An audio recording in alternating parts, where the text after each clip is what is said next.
Hello everyone, मैं स्वाति शर्मा स्वागत करती हूँ आप सबका अपने यूट्यूब चैनल पर। तो आज की इस वीडियो में हम लोग करेंगे पिनेकल की बुक में जितने भी इतिहास के प्रश्न हैं वो कंप्लीट करेंगे हम इस वीडियो में। ठीक है, पिनेकल की बुक की वैल्यू आप लोगों को पता ही है एग्जाम पॉइंट ऑफ व्यू से। ठीक है, और मैं आपको बताना चाहती हूँ ये जो मैं आपको करवा रही हूँ, ये जो पिनेकल की बुक का 2023 का न्यू एडिशन है उसमें से मैं आप लोगों को करवा रही हूँ। ठीक है, और ये बहुत ही एक्सपेंसिव बुक होती है, बहुत सारे बच्चे इसको बाय नहीं कर पाते हैं, खरीद नहीं पाते हैं, तो उन लोगों के लिए भी ये वीडियो यूजफुल हो सकती है। और साथ ही साथ मैं आपको बता दूं ये वीडियो हिंदी मीडियम में रहेगी और इंग्लिश मीडियम की जो वीडियो है वो नेक्स्ट टाइम में लेके आऊंगी आपको नेक्स्ट वीडियो में। ठीक है, तो बिना टाइम वेस्ट किए हम लोग इस वीडियो को स्टार्ट करते हैं पहले प्रश्न से। और आप देख सकते हैं यहाँ ये टॉपिक वाइज टॉपिक भी बताया होता है यहाँ पे, सिंधु घाटी से रिलेटेड है या बौद्ध धर्म से रिलेटेड है ऐसे। एक सेकेंड मैं पेन ले लेती हूँ सो दैट हम आराम से कर पाए इसको। ठीक है, तो प्रोसीड करते हैं, स्टार्ट करते हैं, हमारा पहला प्रश्न से स्टार्ट करते हैं इसको। ठीक है, ठीक है, तो हमारा पहला प्रश्न है, निम्नलिखित में से किस भारतीय राज्य में हड़प्पा के नगर नहीं पाए गए हैं? तो इसका आंसर होगा आंसर नंबर ए, उत्तराखंड में नहीं पाए गए हैं। बाकी आप गुजरात, हरियाणा या फिर आप राजस्थान कोई भी स्टेट देख लें इसमें पाए गए हैं, लेकिन उत्तराखंड में हड़प्पा सभ्यता के कोई भी जो है कोई भी नगर नहीं पाए गए हैं। ठीक है, तो नेक्स्ट देखते हैं। ओके, नेक्स्ट प्रश्न है, निम्नलिखित में से किस युग के दौरान भारत में शुतुरमुर्ग पाए गए थे? तो शुतुरमुर्ग कौन से युग में पाए गए थे? ये पूरा पाषाण युग में पाए गए थे। Answer number D. आपको अगर डिटेल देखनी है तो आप यहाँ से देख सकते हैं। ठीक है, क्वेश्चन से रिलेटेड मैं अगर डिटेल बताऊंगी तो ये वीडियो बहुत ज्यादा लंबी हो जाएगी, तो आप लोग देख सकते हैं डिटेल्स। ठीक है, नेक्स्ट देखते हैं। नेक्स्ट प्रश्न है, निम्नलिखित में से हड़प्पा सभ्यता के किस पुरास्थल में जेडाइट पत्थर पाया गया था? तो जेडाइट पत्थर जो पाया गया था ये पाया गया था, आप देख सकते हैं, दाउजली हेडिंग में। ठीक है, नेक्स्ट देखेंगे, निम्नलिखित में से किस युग में कैटल हुयूक सबसे प्रसिद्ध पूरा स्थलों में से एक था? तो ये जो था नवपाषाण युग का था। ठीक है, अगर आप बात करें कैटल हुयूक की, ये नवपाषाण युग का था। ठीक है, नेक्स्ट प्रश्न देखेंगे हम, नेक्स्ट साइड, इस साइड आ जाते हैं। इसको थोड़ा सा कंसाइज कर लेती हूँ सो दैट ये, एक सेकेंड,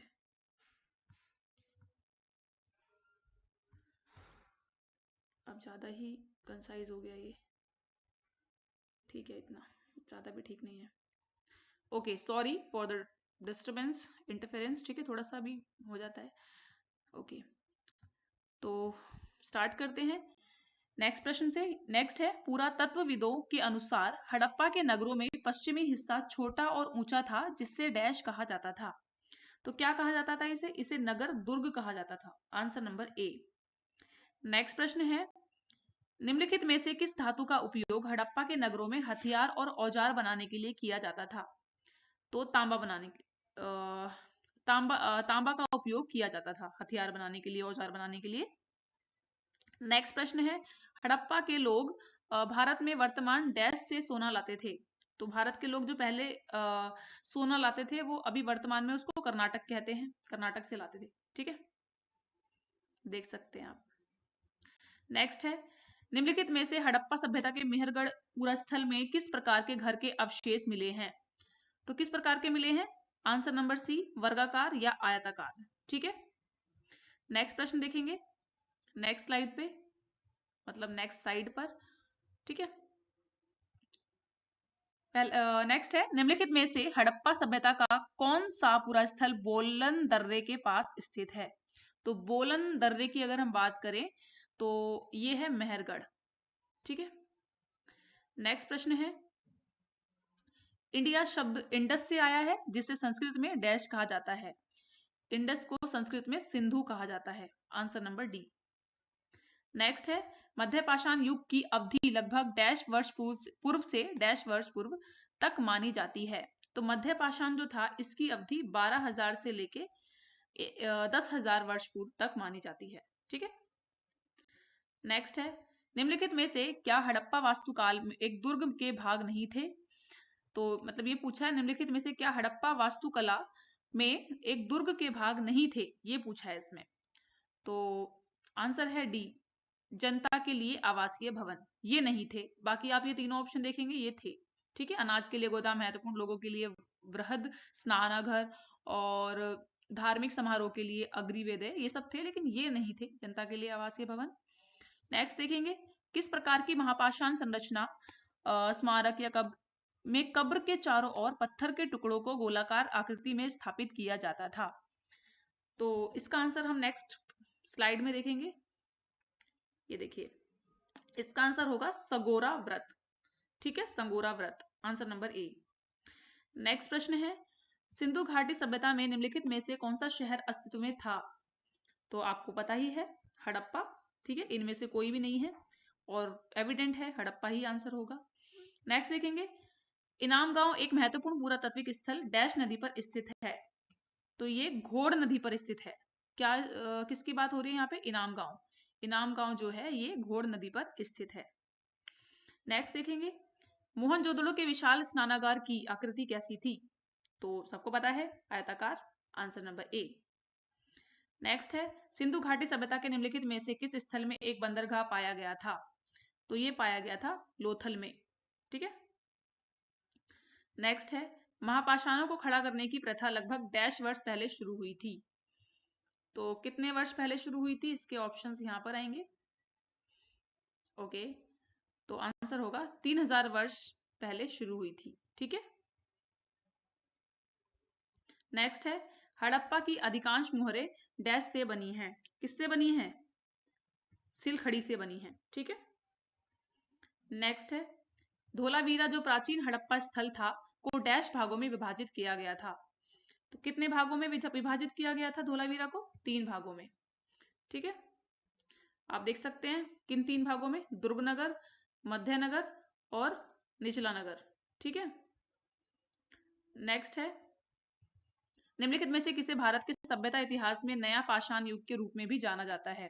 तो नया पाषाण युग ऑब्वियसली आप बोल सकते हैं, सीधा सीधा आंसर है नव पाषाण युग। न्यू इंग्लिश में इसको न्यूलिथिक बोलते हैं। नेक्स्ट है, निम्नलिखित में से कौन सा हड़प्पा स्थल हरियाणा में है? तो ये है Rakhigarhi, answer number C. Next है, एक सेल्ट नवपाषाण काल से डैश है? तो ये एक तरीके के टूल होते हैं, इसका ऑप्शन आगे मिलेंगे, उपकरण बोलते हैं शायद। ठीक है, अभी देखते हैं, अब ये पढ़ लीजिए क्वेश्चन, एक सेल्ट नवपाषाण काल से डैश है, क्या है? यहाँ देखते हैं, एक उपकरण है। ठीक है, टूल होते हैं ये। नेक्स्ट है, माइक्रोलिथ डैश का इस्तेमाल प्रारंभिक मनुष्य द्वारा किया जाता था? तो माइक्रोलिथ पत्थर के औजार। ठीक है, माइक्रोलिथ मतलब पत्थर के औजार जो है माइक्रोलिथ से का इस्तेमाल किया जाता था प्रारंभिक मनुष्य द्वारा। ठीक है, नेक्स्ट है, निम्नलिखित में से कौन भारत में पुरातात्विक महत्व का एक पूरा पाषाण स्थल है? तो ये है हुसंगी, आंसर नंबर सी। नेक्स्ट है, निम्नलिखित में से कौन सा हड़प्पा स्थल अफगानिस्तान में स्थित है? ये है शोरतुगई, आंसर नंबर ए। नेक्स्ट है, हड़प्पा वासियों को वर्तमान राजस्थान से कौन सी धातु प्राप्त हुई थी? तो इनको प्राप्त हुई थी कॉपर, राजस्थान से। नेक्स्ट है, प्राचीन सिंधु घाटी सभ्यता का एक प्रमुख शहर लोथल निम्नलिखित में से किस राज्य में स्थित है? आपको पता ही होगा, लोथल जो है गुजरात से है। ऑप्शंस नेक्स्ट स्लाइड में है, देखते हैं। ऑप्शंस यहाँ दिए गए हैं, Gujarat, answer number A. Next है, सिंधु घाटी सभ्यता के निम्नलिखित में से कौन से स्थल सिंधु नदी के तट पर नहीं है? तो इनमें से कौन सा है जो सिंधु नदी के तट पर नहीं है? ठीक है, ये बताना है। तो ये है रोपड़। ठीक है, क्योंकि रोपड़ पंजाब में है, सतलुज नदी पे है ये। ठीक है, बाकी सभी जो आप देख रहे हैं, चनुदड़ो, मोहनजोदड़ो, कोटदीजी, ये सभी सिंधु नदी पर स्थित हैं। ठीक है, नेक्स्ट देखेंगे, निम्नलिखित में से कौन सा परिपक्व चरण का एक हड़प्पा स्थल है जो राजस्थान में स्थित है? तो सीधा सीधा ये पूछा, राजस्थान की साइड कौन सी है? ये है कालीबंगन। ठीक है, आंसर नंबर बी। नेक्स्ट है, निम्नलिखित में से कौन सा सुत्त पिटक का एक भाग है? तो सुत्त पिटक का भाग अगर आप पूछेंगे तो ये है मझिम्मा निकाय, आंसर नंबर बी। नेक्स्ट है, निम्न में से किस पुरातात्विक स्थल पर गर्तावास के प्रमाण हैं, यानी कि पिट ड्वेलिंग यहाँ पर आप देख सकते हैं। थोड़ा ब्लर दिख रहा है पर मैं बोल रही हूँ तो आप समझ जाना प्लीज, क्योंकि ये जो पीडीएफ है मैंने नहीं बनाई है, ये मैंने पीडीएफ नहीं से ली है। जो इंग्लिश की पीडीएफ आएगी वो मैं खुद बनाऊंगी तो वो एकदम क्लियर होगी, ठीक है। तो पिट ड्वेलिंग के प्रमाण जो है ये आंसर नंबर बी, बुर्ज होम से, बुर्ज होम पर ये स्थल है इसका, ठीक है। नेक्स्ट है, पाकिस्तान के किस प्रांत में स्थित मोहनजोदड़ो की प्राचीन सभ्यता का स्थल है? तो ये है बी, सिंध में, ठीक है। तो आपको अगर ये पूछे कि पाकिस्तान में मोहनजोदड़ो की जो साइट है ये कहाँ पर है, ये सिंध में है, ठीक है। ओके, नेक्स्ट प्रश्न देखते हैं। नेक्स्ट है, होमो इरेक्टस की खोपड़ी निम्नलिखित में से किस प्रागैतिहासिक भारतीय स्थल में पाई गई? तो ये पाई गई थी हथनौरा में, आंसर नंबर बी। नेक्स्ट है, बेबीलोन के झूलते उपवन का संबंध निम्न में से किस प्राचीन संस्कृति से है? तो ये है Mesopotamia, answer number B. Next है, डैश को सिंधु घाटी सभ्यता की सबसे पुरानी खोज माना जाता है? तो सबसे पुरानी खोज जो है ये है Bhirdana, answer number A, Bhirdana. निम्नलिखित में से किस हड़प्पा स्थल से जुताई वाले क्षेत्र के प्रमाण मिलते हैं? तो ये मिलते हैं कालीबंगा से, जुताई वाले क्षेत्र के प्रमाण। नेक्स्ट है, सांख्य दर्शन संप्रदाय की स्थापना डैश के द्वारा की गई थी? तो ये की गई थी कपिला, कपिला के द्वारा, ठीक है। सांख्य दर्शन संप्रदाय की अगर बात करें तो कपिला के द्वारा की गई थी। नेक्स्ट प्रश्न आप देख सकते हैं, यहाँ पे देख लीजिए, निम्न में से कौन सा ग्रंथ कश्मीर के राजाओं, नेक्स्ट पेज पर आते हैं,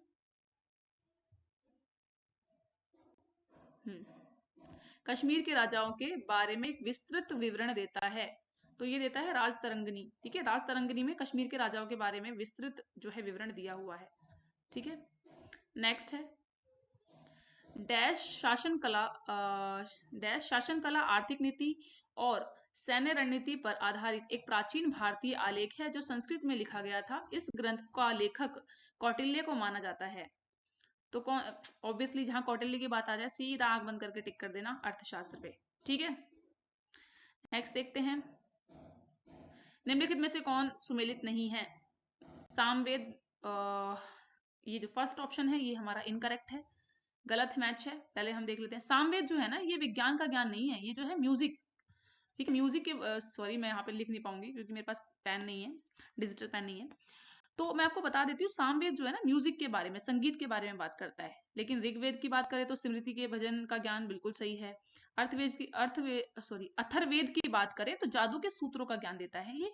और यजुर्वेद की बात करें तो यह संबंधी सूत्रों का ज्ञान, यज्ञ संबंधी सूत्रों का ज्ञान देता है, ठीक है।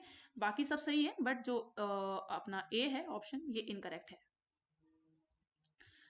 नेक्स्ट देखते हैं, अब वैदिक युग स्टार्ट हो गया है, ठीक है। पहला प्रश्न है, कुल कितने वेदांग हैं? टोटल 6 वेदांग हैं। नेक्स्ट प्रश्न है, ऋग्वेद में कितने मंडल हैं? ठीक है, ये तो पता ही होगा, 10 मंडल होते हैं ऋग्वेद में, ठीक है मतलब। ओके, नेक्स्ट प्रश्न देख लेते हैं, इसको इधर लेके आ जाते हैं, ये भी जरूरी है रिकॉर्डिंग के लिए। ओके, सो नेक्स्ट है, आर्य ग्रंथों की भाषा कौन सी थी? तो आर्य ग्रंथों की भाषा थी आपकी संस्कृत, ठीक है, ये तो पता ही होगा। नेक्स्ट है, धर्मसूत्र में शामिल है, धर्मसूत्र में जो शामिल है शासकों के कर्तव्य, ठीक है। धर्मसूत्र की बात आ जाए तो सीधा शासकों के कर्तव्य पे टिक कर देना आप। नेक्स्ट है, निम्नलिखित में से कौन सा वेद का सबसे प्राचीनतम रूप है? तो सबको पता ही है, ऋग्वेद सबसे पुराना है। नेक्स्ट है, हस्तिनापुर का लौह कार्यान्वयन स्थल भारत के इनमें से किस वर्तमान राज्य में पाया गया था? तो ये हस्तिनापुर आपको पता होना चाहिए। हस्तिनापुर जो था, अगर आपने महाभारत देखी है तो उत्तर प्रदेश के मेरठ में है, ये को हस्तिनापुर कहा जाता था पहले, ठीक है। नेक्स्ट साइड पे आते हैं। नेक्स्ट प्रश्न है यहाँ पर, ऋग्वैदिक या प्रारंभिक वैदिक काल के अनुसार निम्नलिखित में से कौन एक नदी की देवी थी? कौन एक नदी देवी थी? तो सिंधु नदी को, अगर हम ऋग्वैदिक की बात माने तो ऋग्वैदिक में या प्रारंभिक वैदिक काल की अगर हम बात करें तो सिंधु नदी को देवी माना जाता था। इन सभी में से ऑप्शंस के अनुसार आप चलेंगे, ठीक है। नेक्स्ट,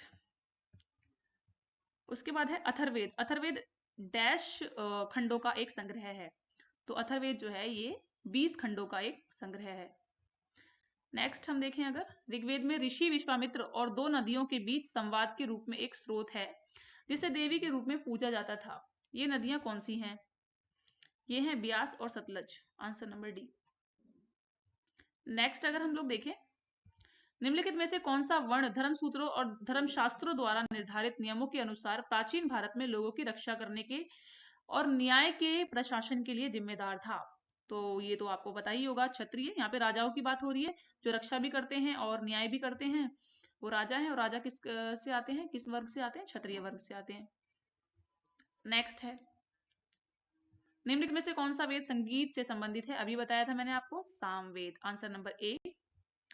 नेक्स्ट है निम्नलिखित में से कौन सा वेद सबसे पुराना है? सबसे पुराना अभी देखा था हमने, ऋग्वेद। ठीक है, नेक्स्ट देखते हैं प्रश्न। ओके, सो नेक्स्ट प्रश्न है 1800 से 1500 ईसा पूर्व की 30 ऋग्वेद पांडुलिपियों को यूनेस्को की memory of the world register में किस वर्ष शामिल किया गया था? तो ये शामिल किया गया था 2007 में। ठीक है, नेक्स्ट है पुराणों के अनुसार भगवान विष्णु ने पृथ्वी को बचाने के लिए डैश का रूप धारण किया था जो पानी में डूब गई थी। जब पृथ्वी पानी में डूब रही थी तो भगवान विष्णु ने वराह अवतार लिया था। Answer number B. नेक्स्ट है एक व्यक्ति का वैदिक दृष्टिकोण और समाज के साथ उसका संबंध जीवन के 4 लक्ष्यों से निर्धारित होता है। निम्नलिखित में से कौन इन लक्ष्यों में से नहीं है?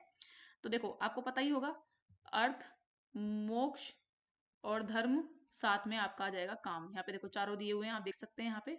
ठीक है, काम, अर्थ, धर्म, मोक्ष, लेकिन सिद्धि नहीं आता। ठीक है, ये लक्ष्य है। नेक्स्ट है रामायण के अनुसार डैश का दूसरा नाम रत्नाकर था। तो रत्नाकर किसका नाम है? वाल्मीकि जी का। Answer number D. नेक्स्ट अगर हम देखें तो वैदिक मंत्रों या भजनों के मुख्य संग्रह डैश कहलाते हैं। तो ये कहलाते हैं संहिता। Answer number C. ठीक है, नेक्स्ट प्रश्न पे आ जाते हैं। ओके, नेक्स्ट प्रश्न है पुरुष सूक्त किस वेद का एक मंत्र संग्रह है? तो ये है ऋग्वेद का पुरुष सूक्त। नेक्स्ट प्रश्न है राजकीय प्रतीक शब्द सत्यमेव जयते किस उपनिषद से लिया गया है? तो ये लिया गया है मुंडका से। नेक्स्ट है वैदिक काल के एक चरण में राजा को गोपति कहा जाता था जिसका अर्थ डैश है। तो गोपति का अर्थ क्या है? मवेशियों का स्वामी। Answer number D. ठीक है, नेक्स्ट है वेदांगों के संदर्भ में निम्नलिखित में से कौन सा शब्द अनुष्ठान को दर्शाता है? तो ये हो गया आंसर नंबर सी, कल्प। कल्पा जो है दर्शाता है अनुष्ठान को। नेक्स्ट है वैदिक सिद्धांत के अनुसार निम्न में से कौन सा गलत है? तो कौन सा गलत है? सी। देखो अब मैं आपको ये बता देती हूँ, एक बार समझा देती हूँ। देखो वैदिक सिद्धांत के अनुसार ना ये बोला गया था कि क्षत्रियों की उत्पत्ति जो हुई थी, क्षत्रियों की उत्पत्ति हुई थी पुरुष के भुजाओं से, और जो वैश्य थे, है ना, जो आम लोग थे उनकी हुई थी जांघों से, और जो शूद्र थे उनकी हुई थी पैरों से, और जो ब्राह्मण थे उनकी हुई थी मुंह से। ठीक है, पुरुष के मुंह से उत्पत्ति हुई थी।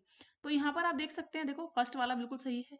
ठीक है, भुजाओं से क्षत्रिय, वैश्य जांघों से, बिल्कुल ठीक है। लेकिन ब्राह्मण की अगर बात करें तो ब्राह्मण की जो उत्पत्ति हुई थी कानों से, बोल रहे नहीं, कानों से नहीं, मुंह से हुई थी। ठीक है, और ये वाला भी करेक्ट है, पैरों से हुई थी शूद्र की। ये मतलब वैदिक सिद्धांतों के अनुसार माना जाता है। ठीक है, नेक्स्ट अगर हम लोग देखें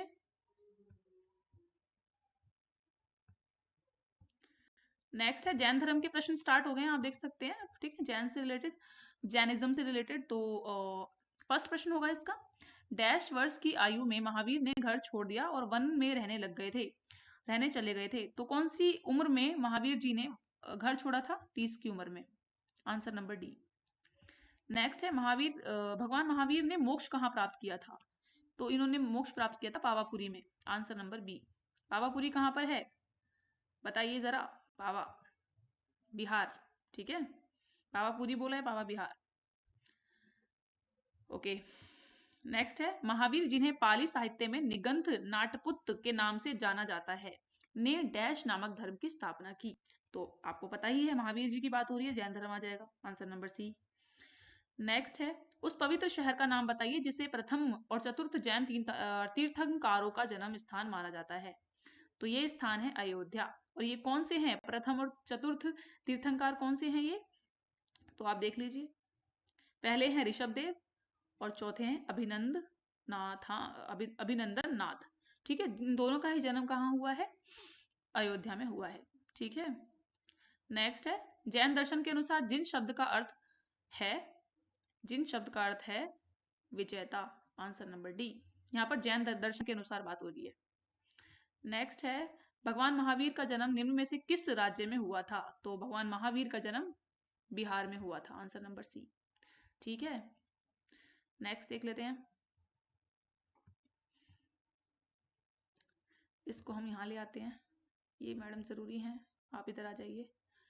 ओके, नेक्स्ट है एक जैन ग्रंथ है जिसमें जैन तीर्थंकरों विशेष रूप से पारशुनाथ और महावीर की आत्मकथाएं हैं, तो ये किसकी बात हो रही है, ये हो रही है कल्पसूत्र की, आंसर नंबर डी। अब बौद्ध धर्म आ गया। ठीक है, नेक्स्ट है बौद्ध वास्तुकला में स्तूप को श्रद्धांजलि अर्पित करने के लिए भक्तों के लिए पैदल मार्ग क्या कहलाता था, इसको बोलते थे मेधी। ठीक है, निम्नलिखित में से नेक्स्ट है हमारा, निम्नलिखित में से कौन भारत का सबसे बड़ा स्तूप है, तो भारत का सबसे बड़ा स्तूप है केसरिया। नेक्स्ट है रामभर स्तूप वह स्थान जहां भगवान बुद्ध का अंतिम संस्कार किया गया था, भारत के किस राज्य में स्थित है, तो ये है उत्तर प्रदेश में। ठीक है, रामभर स्तूप। नेक्स्ट है निम्नलिखित में से क्या बुद्ध स्तूपों की, यहां पर आ जाते हैं, संरचना का एक हिस्सा नहीं है, आप देख सकते हैं यहाँ पे, तो इसका आंसर है बी, गोपुरम नहीं है। बाकी हर्मिका और अंडा और आप छत्र ले लेंगे ना अगर, तो ये सभी जो हैं संरचना है बौद्ध की। ठीक है, बुद्धों की। और ओके, ठीक है, नेक्स्ट देखते हैं, इसको यहाँ ले आते हैं। हाँ, नेक्स्ट है बौद्ध वास्तुकला में चैत्य का अर्थ निम्नलिखित में से क्या है, तो चैत्य का अर्थ होता है प्रार्थना हॉल। ठीक है, जहां प्रार्थना की जाती है। नेक्स्ट है लॉयन कैपिटल का निर्माण बुद्ध के डैश की ऐतिहासिक घटना की स्मृति में बनाया गया था, तो इसका आंसर होगा डी, पहले उपदेश। ठीक है, तो पहला उपदेश दिया था ना उन्होंने, तो ऐतिहासिक घटना की स्मृति में बनाया गया था लॉयन कैपिटल। नेक्स्ट है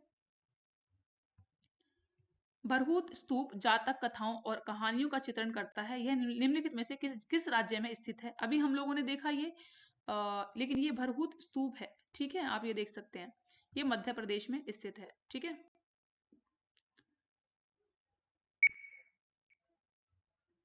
ठीक है, तो हमारा नेक्स्ट है निम्नलिखित कथनों में से कौन सही है, कौन सही है ये बताना है, आंसर होगा डी, दोनों सही हैं, आप दोनों पढ़ सकते हैं। गौतम बुद्ध शाक्य गण के नाम से जाने जाने वाले एक छोटे गण से संबंधित थे और एक क्षत्रिय थे, बिल्कुल सही है। और गौतम बुद्ध का कुशीनगर में निधन हो गया। ठीक है, तो इसका आंसर होगा डी, दोनों सही है। नेक्स्ट प्रश्न देख लेते हैं, नेक्स्ट साइड में, इस साइड आ जाते हैं। ओके, इसका पहला प्रश्न, ओके इसका प्रश्न का शुरुआत यहीं से हो चुकी थी, सॉरी। ये था इसका प्रश्न, प्रथम बौद्ध संगीति के बारे में कहा जाता है, आगे देखते हैं। बस यही थोड़ी दिक्कत है पीडीएफ में, कहा जाता है कि इससे किसके द्वारा संरक्षण दिया गया था, तो ये दिया गया था अजातशत्रु द्वारा। ठीक है, पहली बौद्ध संगति जो हुई थी, तो इसका संरक्षण अजातशत्रु ने किया था। ठीक है, नेक्स्ट है चैत्यागिरी विहार सांची में मनाया जाने वाला एक बौद्ध त्योहार है, आपको सीधा सीधा टिक करना है, बौद्ध त्योहार है चैत्यागिरी विहार। नेक्स्ट है सबसे पहले बौद्ध ग्रंथ लिखे गए थे पाली में, आंसर नंबर ए। नेक्स्ट है निम्नलिखित में से कौन सा बौद्ध स्थल उत्तर प्रदेश में स्थित है, अभी बताया था Sarnath, answer number B. Next है डैश के लिए बनाए गए नियमों को विनय पिटक नामक पुस्तक में लिखा गया था, तो किसके लिए नियम बनाए गए हैं, ये बनाए गए हैं बौद्ध संघ के लिए, विनय पिटक में। ठीक है, नेक्स्ट है निम्नलिखित में से किस स्थान पर भगवान बुद्ध ने 4 आर्य सत्यों का पर अपना पहला उपदेश दिया था, तो कहां दिया था, सबसे पहले सारनाथ में, आंसर नंबर डी। ठीक है, नेक्स्ट देखते हैं इधर की साइड। ओके, नेक्स्ट है, डैश की पालक माता महाप्रजापति गौतमी ऐसी पहली महिला थी जिन्हें भिक्षुनी के रूप में चुना गया था। तो ये थी बुद्ध जी की माता। ठीक है। नेक्स्ट है, गांधार कला शैली निम्नलिखित में से किस यूरोपीय राष्ट्र की कला से प्रभावित थी? तो ये प्रभावित थी Greek. Answer number D.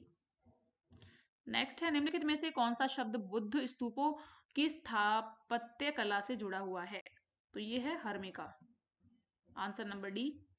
Next है, निम्नलिखित में से कौन सा मौर्य शासक बुद्ध धर्म का अनुयायी बना? बताइए होगा आप सबको, अशोका, बहुत फेमस। नेक्स्ट है, उड़ीसा में जौगढ़ में कौन सा ऐतिहासिक स्थल है? तो ये है अशोक का शिला अभिलेख स्थल। ठीक है, जौगढ़ में। नेक्स्ट है, तीसरी बौद्ध परिषद किस शहर में आयोजित किया गया था? तो यहां पर देखते हैं इसका आंसर, इधर की साइड। ये हुई थी पाटलिपुत्र में, 3rd नंबर की जो काउंसिल हुई थी। ठीक है। नेक्स्ट है, किस धर्म के भिक्षुओं के लिए चैत्य और विहारों का निर्माण किया गया था? ऑब्वियसली बौद्ध धर्म के लिए। Answer number C. नेक्स्ट है, बुद्ध भिक्षुओं के लिए बनाई गई लोमस ऋषि गुफा किस राज्य में स्थित है? तो लोमस ऋषि गुफा जो है बिहार में है। Answer number D.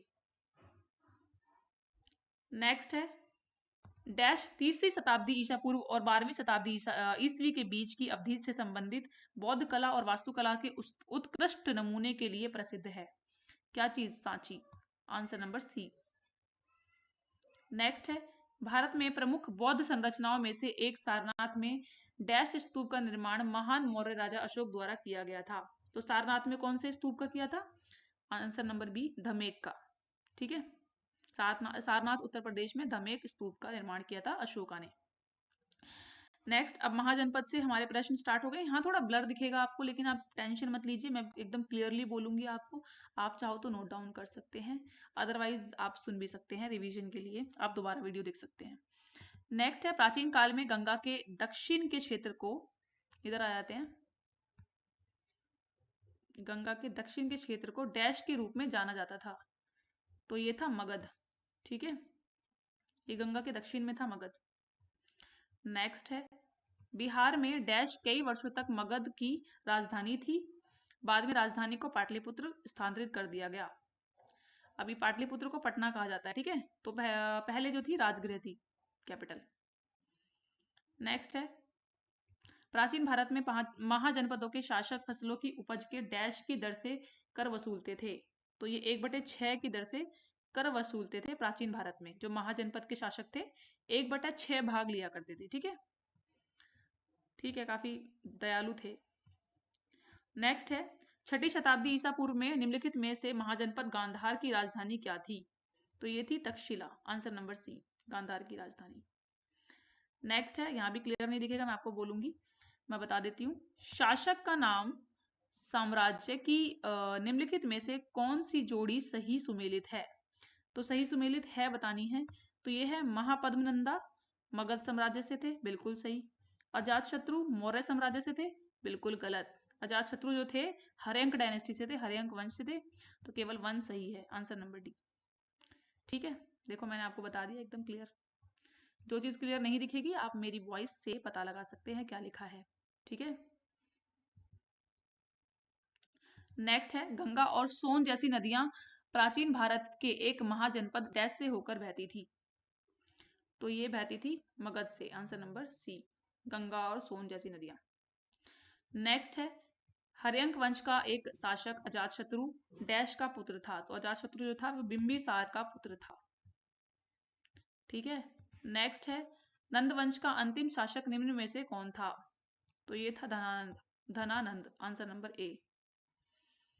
नेक्स्ट है, हर्यंक वंश से मगध का प्रथम शासक डैश था? तो अगर हम हर्यंक वंश की बात करें तो प्रथम शासक बिंबिसार था। देखो, जो अजातशत्रु है उनके पिता का नाम बिंबिसार था, और जो अशोका हैं उनके पिता का नाम बिंदुसार था। तो आपको कंफ्यूज नहीं होना है। ठीक है। नेक्स्ट है, 4ठी शताब्दी ईसा पूर्व में मगध की राजधानी डैश में स्थानांतरित कर दी गई थी? तो ये कर दी गई थी पाटलिपुत्र में। Answer number D. आपको बस इतना याद रखना है, सबसे पहले राजधानी जो थी वो राजगिरा थी। हाँ, जो बाद में जो कैपिटल कर दी गई थी राजधानी बना दी गई थी पाटलिपुत्र। ठीक है, ओके। सो नेक्स्ट प्रश्न यहाँ पर है, इसको यहाँ पर ले आते हैं। ओके, आप यहाँ रहिए। ठीक है, नेक्स्ट है, किस वंश ने महाबलीपुरम के पंचरथों का निर्माण किया? तो ये किया था पल्लव ने, आंसर नंबर बी। नेक्स्ट है, प्रसिद्ध चिकित्सक जीवक किसके द्वारा नियुक्त किया गया था? ये बिंबिसार द्वारा किया गया था, आंसर नंबर डी। नेक्स्ट है, वर्तमान के भोपाल शहर का निर्माण निम्न में से किस प्रतिहार शासक के द्वारा किया गया था? ये मिहिर भोज द्वारा। ठीक है, आंसर नंबर डी। भोजपाल नाम था पहले भोपाल का, इन्हीं नाम पर, मिहिर भोज के नाम पर। नेक्स्ट है, निम्नलिखित में से कौन सा एक राजशाही राज्य नहीं है जो भारत में 7वीं और 6वीं शताब्दी ईसा पूर्व में मौजूद था? तो ये है answer number D, Kosala. Next है, चालुक्य वंश का संस्थापक कौन था? Pulakeshin one, answer number D. Next है, एक पाल राजा डैश ने विक्रमशिला विश्वविद्यालय की स्थापना की थी? तो ये राजा थे, पाल राजा जो थे धर्मपाल। ऑप्शन हमें यहाँ दिया हुआ है, आप देख सकते हैं। ओके, ये देखिए, धर्मपाल, आंसर नंबर डी। इन्होंने विक्रमशिला यूनिवर्सिटी की स्थापना की थी, आपको याद रखना है, बहुत इंपॉर्टेंट है। और नेक्स्ट है, बादामी चालुक्यों ने बादामी से पहले डैश को अपनी राजधानी बनाया था? तो इन्होंने बनाया था एहोल को। ठीक है, नेक्स्ट अब आ गया मौर्य वंश। मौर्य वंश देख लेते हैं। अशोक ने अपने क्षेत्र में सामाजिक समस्याओं को हल करने के लिए डैश को नियुक्त किया? किसको नियुक्त किया इन्होंने? धम्म महामात्र को। ठीक है, नेक्स्ट है, किस मौर्य शासक को यूनानियों द्वारा अमित्रघात कहा जाता था? तो ये बिंदुसार को, आंसर नंबर सी।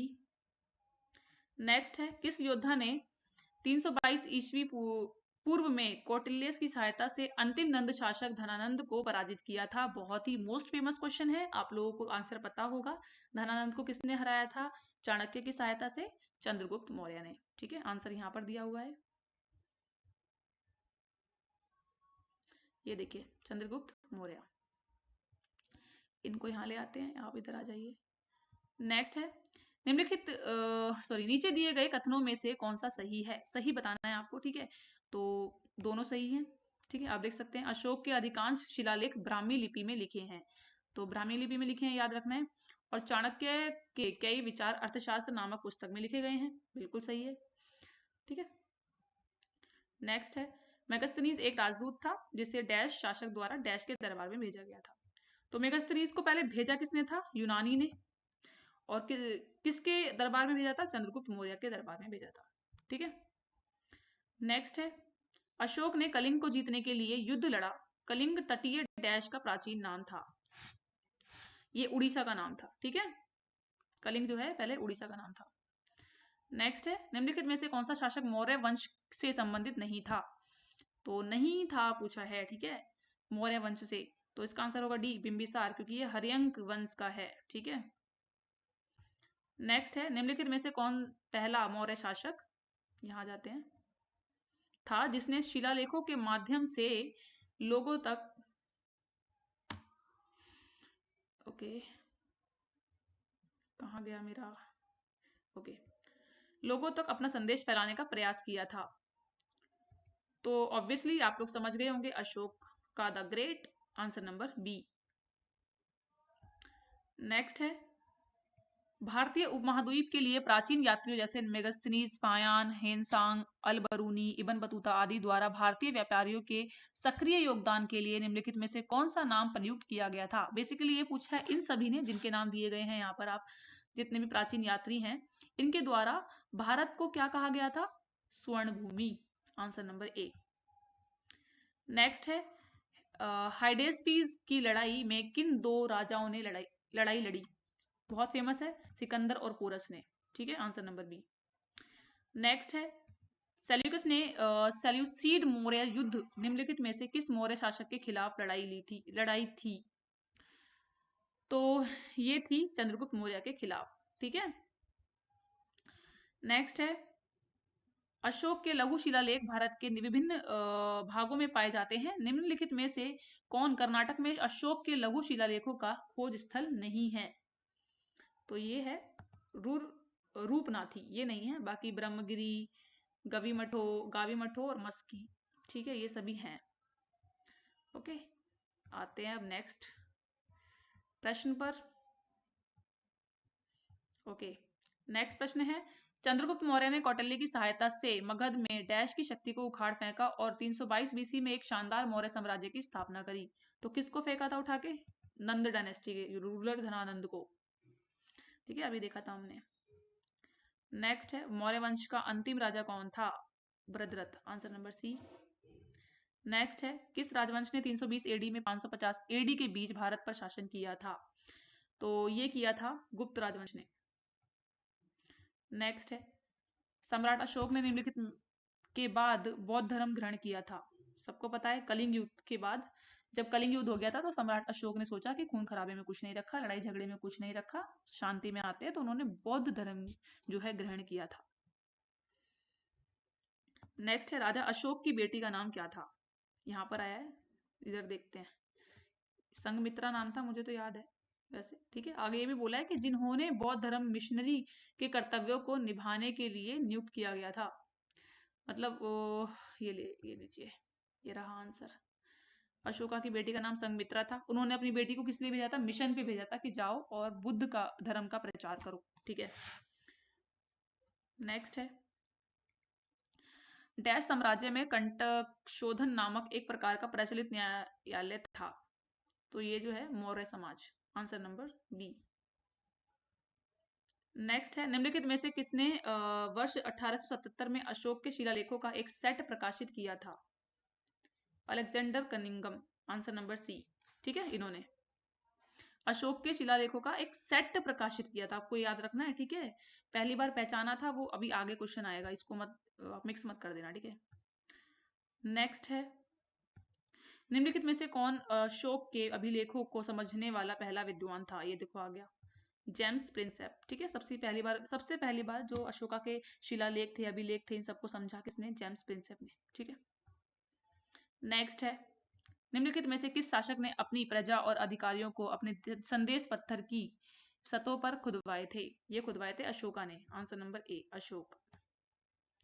नेक्स्ट है, निम्न में से कौन सा प्राचीन भारत का, यहां देखते हैं, पहला साम्राज्य है जिसमें युद्ध के लिए बड़े पैमाने पर हाथियों का उपयोग किया जाता था? तो ये मगध साम्राज्य था। ठीक है, देखो मैं अशोक को अशोका बोल रही हूँ क्योंकि मैं इंग्लिश मीडियम की स्टूडेंट हूँ, तो मुझे आदत पड़ गई है वो बोलते बोलते बोलने की। ठीक है, तो अगर मैं कुछ वर्ड्स थोड़ा सा ऐसे बोलती हूँ ना, आप लोगों को लगे अजीब, तो समझ जाना कि मैंने किस कंटेक्स्ट में ये बोले हैं। ठीक है, आप इसको प्लीज अदरवाइज मत लीजिएगा।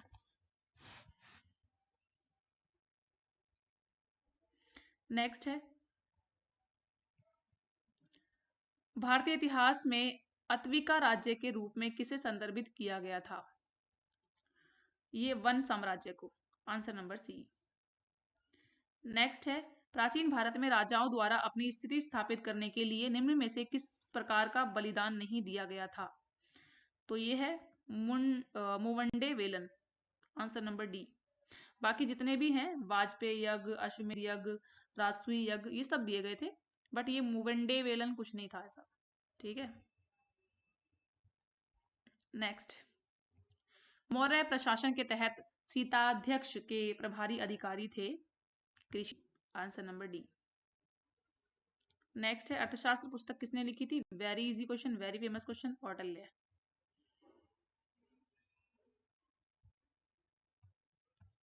यहाँ चलते हैं नेक्स्ट प्रश्न की ओर बढ़ते हुए, इसको हम यहाँ कर देते हैं। देवी जी आप इधर आ जाइए प्लीज।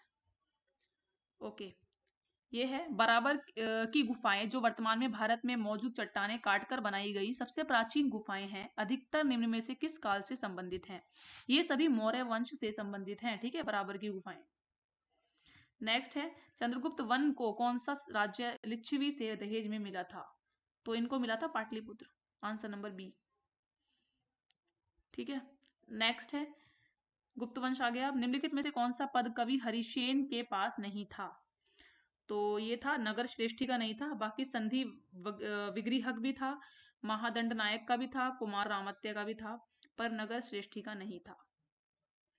ठीक है, नेक्स्ट है, फाशियेन ने अपने घर वापस लौटने के लिए निम्नलिखित में से किस भारतीय राज्य से अपनी यात्रा शुरू की? इन्होंने बंगाल से शुरू की थी।